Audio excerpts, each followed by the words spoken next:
Ration కార్డులపై public పరేషాన్ అవ్వదంటున్నారు మంత్రులు. ఇది నిరంతర ప్రక్రియ అని చెప్పారు. గ్రామ సభల్లో మళ్లీ దరఖాస్తులు తీసుకుంటామని చెప్పారు. ఉత్తమ్, పొంగులేటి, తుమ్మల ఈ నెల 21 నుంచి 24 వరకు గ్రామ సభలు నిర్వహిస్తామన్నారు.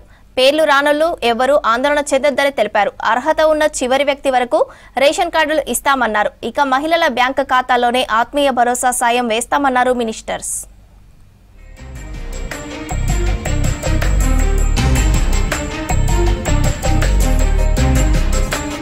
రాష్ట్రంలో అర్హులందరికీ రేషన్ కార్డులు ఇస్తామని క్లారిటీ ఇచ్చింది ప్రభుత్వం.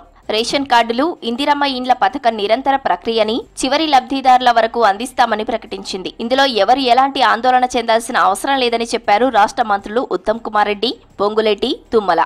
ఇందిరమ్మ ఇండ్లు, రేషన్ కార్డులు, రైతు భరోసా, ఇందిరమ్మ ఆత్మీయ భరోసా, గ్రామ సభల నిర్వహణ అంశాలపై సెక్రటేరియట్ నుంచి జిల్లా కలెక్టర్లతో 3 మంత్రులు సీఎస్ వీడియో కాన్ఫరెన్స్ నిర్వహించారు.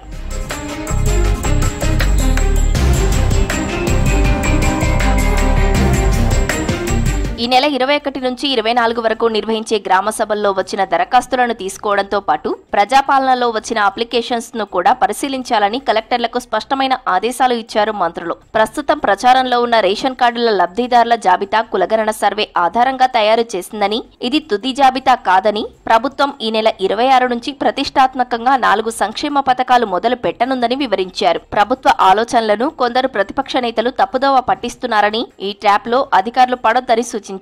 రేషన్ కార్డులు, ఇందిరమ్మ ఇండ్ల కోసం గతంలో ఎవరైనా అప్లై చేసుకుని వాళ్ళు ఉంటే వారి నుంచి దరఖాస్తులను తీసుకోవాలని కలెక్టర్లను ఆదేశించారు. ప్రజాపాలన సేవా కేంద్రాల్లో కూడా కొత్త రేషన్ కార్డులకు లేదా కొత్త సభ్యుల చేర్పుల కోసం దరఖాస్తులు స్వీకరించాలని స్పష్టం చేశారు మంత్రులు.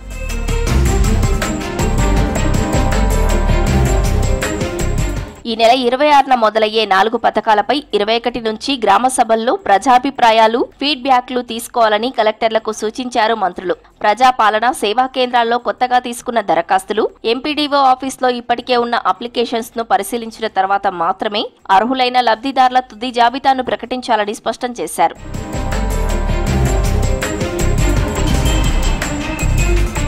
అర్హులతో తుది జాబితాలను ప్రకటించడానికి ప్రభుత్వం ఉత్తర్వులు ఇస్తుందని చెప్పారు మంత్రులు. ఇందిరమ్మ ఇండ్లకు సంబంధించి ఇంటి స్థలం ఉన్న వారి జాబితాతో పాటు ఇంటి స్థలం లేని వారి లిస్టును గ్రామ సభల్లో ప్రదర్శించాలని, అలాగే కొత్త గ్రామ సభల్లో వచ్చే దరఖాస్తులను కూడా పరిశీలించాలని అధికారులకు సూచించారు మంత్రులు.